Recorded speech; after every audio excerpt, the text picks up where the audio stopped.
Hello and welcome to the Evidence-Based Chiropractor. I am your host, Dr. Jeff Langmaid. On today's episode, we have more research, and it is an awesome study that is brand new, and it's all around low back pain. How?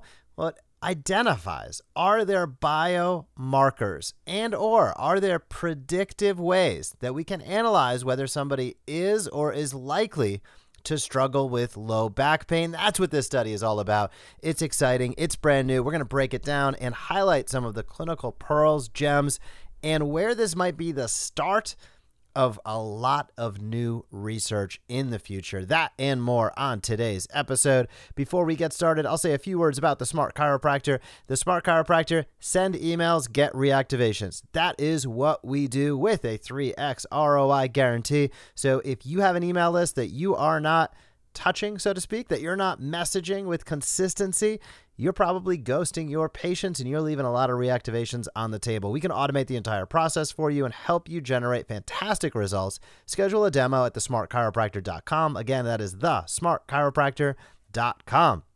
But as I said at the top on today's episode, we're talking research. The title of this study is Urinary TNF, tumor necrosis factor, as a potential biomarker for chronic primary low back pain. This is hot off the press. It is brand new. And I will drop a link down to this study in the show notes. How big of a deal is low back pain? Well, we talk about it all the time. It is a really big deal. And it's estimated that over 500 million people will suffer from low back pain at any point in time.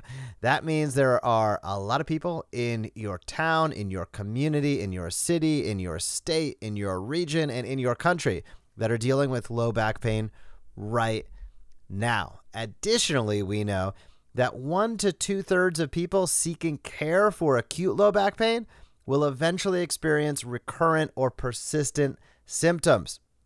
And we've talked about this transition from acute to chronic pain in the past. And quite frankly, how when I look on the outside in, it looks like a lot of times traditional interventions almost facilitate, literally facilitate that transition from acute to low back pain. That is why who we are as chiropractors, what we do with movement-based care is so important, because when we are able to slow down, stop, or reverse acute back pain, it never gets chronic, which is absolutely critical. This study, they looked at patients, and these patients were recruited for a treatment session 24 to 48 hours after the initial examination. Now, interestingly, even though it doesn't say it in the title, this actually ties directly in, because all of these patients were adjusted twice a week for a total of 4 weeks. That was sort of the treatment modality, so to speak. So let me highlight the patient group. We'll highlight the control group. Then we'll get into some of the exciting results. So the patient group, on their first visit, there was a recruitment session. They did a case history and a physical exam, and they did baseline clinical outcomes. About 24 hours later, they did a baseline urine sample, and that's when treatment began. The treatment protocol, as we just highlighted, 4 weeks, which were 8 sessions of chiropractic adjustment, spinal and manipulative therapy. 24 hours after that last session, they had a follow-up in which they had a second urine sample, clinical outcomes, and the treatment concluded. And then there was data analysis. Now, on the other side of the coin was the control group. The control group was pain-free. So this was pain-free people feeling great. First visit, pain-free recruitment. 24 hours later, they did a urine sample. There was no treatment, of course, but 4 weeks elapsed. They let the same amount of time elapse. At the end of that, 24 hours later, they did a secondary urine sample, and then they did a data analysis. So that is how this was put together. And 39 patients were recruited, 24 met the selection criteria, and were ultimately included in this study. Now, sidebar, 14 of these patients had comorbid conditions. That wasn't surprising to me, but here's what they listed as the comorbidities, some which were obvious and some which were actually pretty surprising. Cardiovascular disease, neck pain, depression, full spine pain, headaches, diabetes, anxiety, carpal tunnel syndrome, and plantar fasciitis, of all things. So those were described as comorbidities in this study. I hadn't thought of quite a few of those as comorbidities when taking care of people with low back pain. So that was interesting to me, and I wanted to highlight it to you as well. And it makes sense. In people that have more than one area of challenge or complaint, I'm probably going to oversimplify this a little bit, but here's how I think about it. For individuals that are coming into your practice and they have, of course, cardiovascular disease is a comorbidity, but let's say they have low back pain and neck pain. They have low back pain and anxiety, plantar fasciitis, carpal tunnel syndrome even. These are factors that might, I'm going to say, challenge their ability to get well because they have more than, is there something larger going on? Are these two totally separate injuries or are they combined? Is this an indication of either how this person moves or lives? The answer is probably yes most of the time, but I never really thought about it through that lens until I saw them listed here as comorbidities. Now, let's get into some of the discussion on the findings because this is where things get really, really interesting. This study corroborated previous research that elevated TNF in both serum and urine samples of patients with chronic low back pain is happening. Furthermore, for the patients in this study, not the control, urine concentrations of this cytokine, TNF, tumor necrosis factor, were reduced after spinal manipulative therapy compared to values in the matched pain-free controls. So I'll highlight that a separate way. After an adjustment, pro-inflammatory cytokines decreased. That is what they found in this study. That should make you really excited if you're a chiropractor listening to this. So in the absence of inflammation, both serum and urinary levels of TNF were just about zero. There was minimum fluctuations, but they were pretty much zero. But the baseline values differed significantly among patients with different pain trajectories. This is where things also get interesting, specifically with those that had ongoing pain, as they defined it, quote unquote, ongoing pain versus quote unquote, episodic pain. And patients were characterized as ongoing.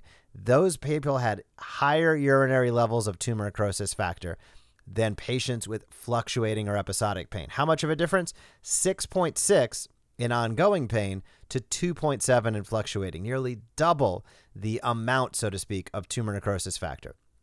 Now, people with episodic chronic low back pain had undetectable levels of this cytokine, and that means they were basically the same as healthy individuals. So people that had episodic chronic low back pain, all of this tumor necrosis factor was pretty much zero. They were just about the same as somebody that had no pain whatsoever. What does this say? Well, it certainly seems like there's different mechanisms under each pain trajectory. So if you had acute pain that was fluctuating, you had a good amount of tumor necrosis factor going on. If you had acute pain that was ongoing, not yet chronic, they talk about thin lines here, that was a very high tumor necrosis factor. And if you had episodic chronic low back pain, you were just about the same from a TNF perspective as somebody who had no pain at all.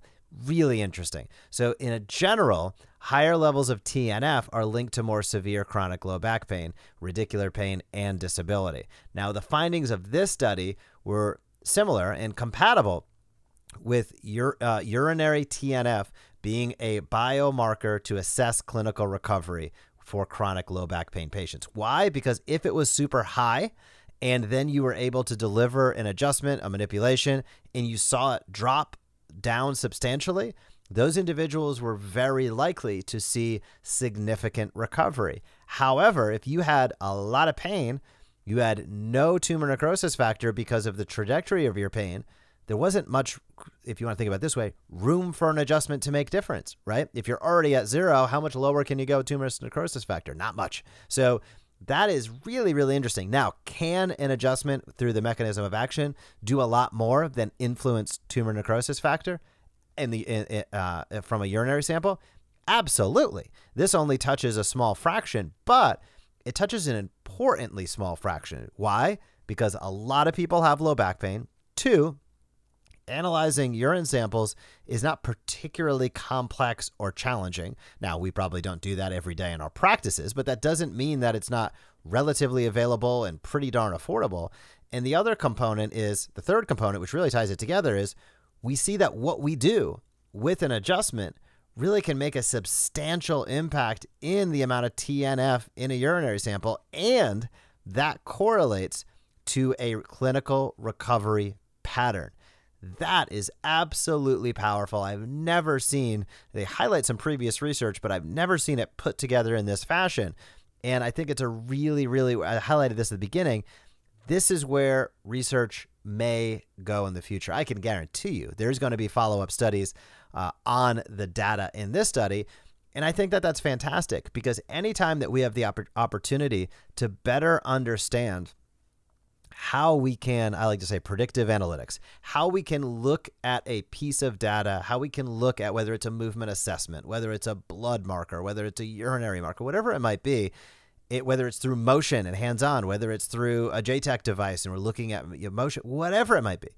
Anytime that we can better identify who is more likely to see substantial gains in results with their care, I think that that's fantastic. That doesn't mean if you're less likely to give up on them, by the way, just as an aside, but it means, man, we can really start to identify who are those individuals that are going to get an awesome result with what we do, and how can we speak into that. That doesn't mean we ignore the people that might be less likely, but it means we can really speak into and really set the expectations from the get-go with a high amount of certainty for those individuals that we think are going to respond very well. So some of what they found in this study was, quote, higher baseline TNF was associated with better clinical recovery, suggesting that SMT, spinal manipulative therapy, may be more effective for a subgroup of patients with elevated TNF levels.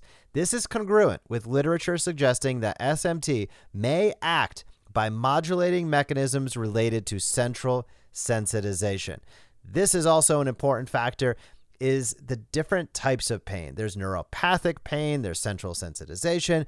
There are different types of pain, and this has been really difficult to discriminate between those pain mechanisms, predominantly these three: nociceptive pain, neuropathic pain, and central sensitization pain. There's no consensus clinically being able to discriminate between those pain mechanisms, but it is really nice when we can see that for people that have central sensitization, that are going to more likely than not have high TNF when they have pain, the act of what we do can make a significant impact in that. And I love that for a variety of different reasons. One, talk about impacting the central nervous system. We're literally talking about central sensitization. So when we can impact from the outside in with our hands, we're putting our hands on somebody, delivering an adjustment, and we're literally impacting biomarkers in their blood and urine that are relative to decreasing inflammation, decreasing pain, and helping them improve. How powerful is that?